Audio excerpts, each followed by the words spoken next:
Morning students. In our last video we started chapter 9 reproduction, and in that video we have discussed sexual reproduction. What is sexual reproduction? You know very well.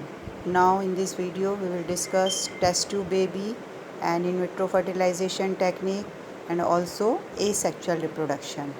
So what is test tube baby and in vitro fertilization? You know that male and by fusion of male and female gamete fertilization takes place, and this process is called fusion of male and female gamete process is called fertilization process. Due to fertilization young one is produced in different steps, but sometimes due to medical reasons or due to blockage of oviduct the fertilization of ovum and sperm does not occur, and so the woman is not able to bear a child. In such cases in vitro fertilization और IVF technique helps. ठीक है. Sometimes जो होती हैं, जो सम women's जो होती हैं, they can not bear the baby due to blockage of oviduct. तो इन विट्रो फर्टिलाइजेशन जो टेक्निक है, इट इज़ वेरी यूजफुल और helpful for those type of women. In this technique the eggs from a female are taken out and fertilized with the sperm outside the body in a glass disc or glass tube, and the fertilized ovum or zygote is allowed to develop into an embryo for about 1 week. After 1 week, the embryo formed is placed back into the mother's body in the uterus and its further development takes place. Is it clear? यहाँ पर क्या होता है कि जो egg होता है women body से और जो स्पर्म होता है उनको एक ग्लास ट्यूब में फर्टिलाइज़ कराते हैं, उसको वापस 1 वीक के बाद उसको वापस मदर बॉडी में ट्रांसफ़र कर देते हैं. इन दिस वे आफ्टर, जैसे कि नॉर्मल बेबी होता है, 9th प्रेगनेंसी होती है और after 9 month baby is born. This is called test tube baby. Actually it is misleading term. The babies are not developed in the test tube. It is only the fertilization that takes place in the glass tube or glass dishes outside the body. ठीक है. In this technique is called IVF technique. Now next topic is oviparous and viviparous animals. Oviparous animals are those animals in which female lays egg, and viviparous are those animals in which female produce young ones. ठीक है. कुछ आपको मालूम है, कुछ जो animals जो होते हैं दे ले एग, और कुछ एनिमल्स जो होते हैं दे डायरेक्ट प्रोड्यूस यंग वंस. तो ओविपोरस एनिमल्स में पहले एग्स से बेबी बॉर्न होता है, और विविपोरस एनिमल में डायरेक्ट जो है वो बेबी बॉर्न होता है. तो यहाँ पर क्या होता है, जो ओविपोरस एनिमल्स होते हैं इनमें या तो फर्टिलाइजेशन एक्सटर्नल होता है, ज़्यादातर एक्सटर्नल होता है, समटाइम्स इंटरनल भी होता है. और विविपोरस एनिमल्स में जो फर्टिलाइजेशन होता है it is always internal. Examples हैं frogs, lizard, butterfly oviparous animals के. विविपोरस एनिमल्स के एग्जांपल्स हैं लाइक ह्यूमन बीइंग और कैट्स, डॉग्स एक्सेट्रा. एक एग्जांपल दिया हुआ है डेवलपमेंट ऑफ चिक. किस तरह से हैन से चिक प्रोड्यूस होता है. मालूम है आपको, जो हैन होती है इट लेज एग. एग में जो एग जो होता है वो आउटसाइड द बॉडी आता है. इसके बाद जो एग हैन होती है उसको वॉर्म देती है, उसके ऊपर बैठती है. That is this process is called hatching.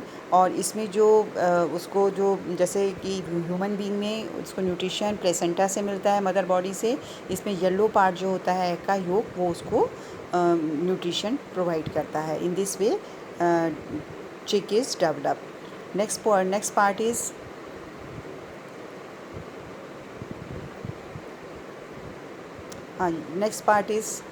Metamorphosis in animals. Metamorphosis in animals क्या होता है कि जो आपने देखा है ह्यूमन बीइंग में जो यंग वन प्रोड्यूस होता है it is resemble to adult.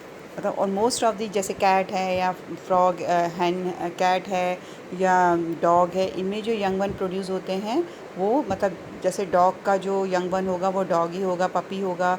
Human being का जो यंग वन होगा वो बेबी बॉय या बेबी गर्ल होगा.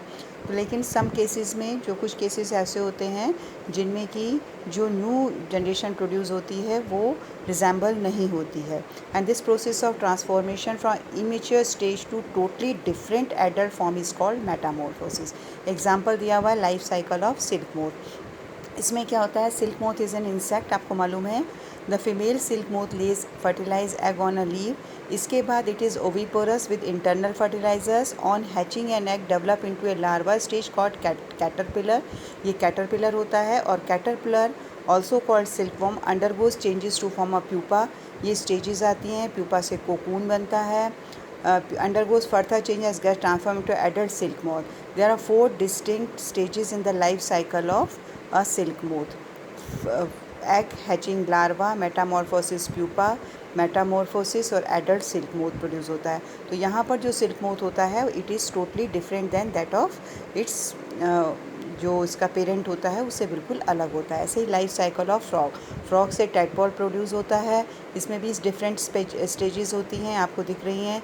जो टेडपोल होता है उसमें और फ्रॉग में, एडल्ट फ्रॉग में क्या डिफरेंस होता है? टेडपोल की जो होती है टेल होती है, लेकिन जो फ्रॉग होता है उसकी टेल नहीं होती है। देखिए आप, दिख रहा है आपको, बिल्कुल अलग टाइप का जो ऑर्गेनिज्म है वो प्रोड्यूस हो रहा है। यहाँ पर क्या होता है? Frog is oviparous with external fertilization. Female frog lays a mass of eggs surrounded by jelly on the surface of water. Immediately the male frog deposits sperms over the egg.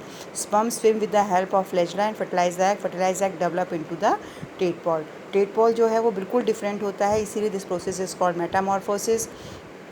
जैसा कि मैंने बताया उसमें टेल होती है, इसमें नहीं होती है। Tadpole undergoes metamorphosis and transforms into an adult frog. During metamorphosis tadpole undergoes drastic changes like the tail of tadpole disappears, gills are replaced by lungs. जो फ्रॉग होता है उसमें, जो टेडपोल होता है उसमें गिल्स होते हैं, लेकिन फ्रॉग में लंग्स होते हैं।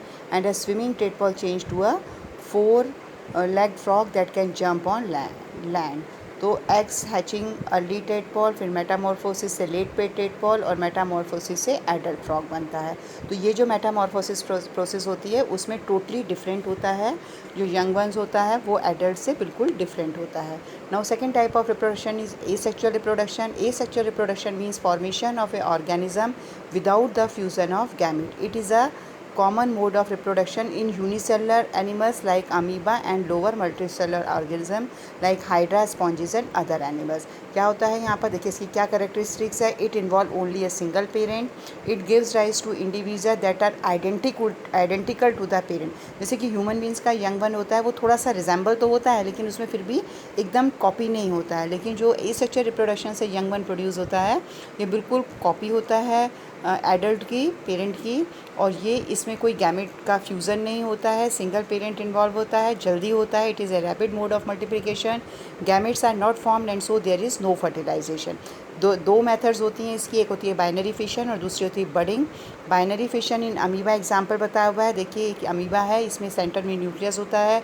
ये न्यूक्लियस जो होता है लार्ज होता जाता है, फ्यूज़न में लार्ज होता है। इसकी स्टेप्स जो होती हैं उसके बाद वे 2 न्यूक्लियाई में इस तरह से ब्रेकअप हो जाता है। तो ये इसकी प्रोसेस होती है, ठीक है। दूसरा है budding of hydra. In budding the new individual arises as an outgrowth called bud. इसमें बडिंग में देखिए ये हाइड्रा दिया हुआ है, इसमें एक बड अराइज होती है साइड से।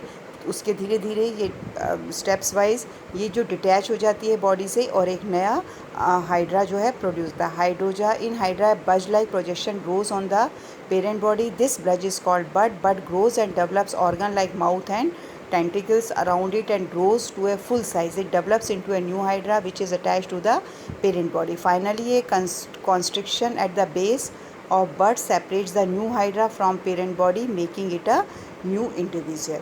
तो यहाँ पर जो 2 टाइप के बताए, एक तो बडिंग बताया, एक बाइनरी फिशन बताया। बाइनरी फिशन का एग्जाम्पल अमीबा है और बडिंग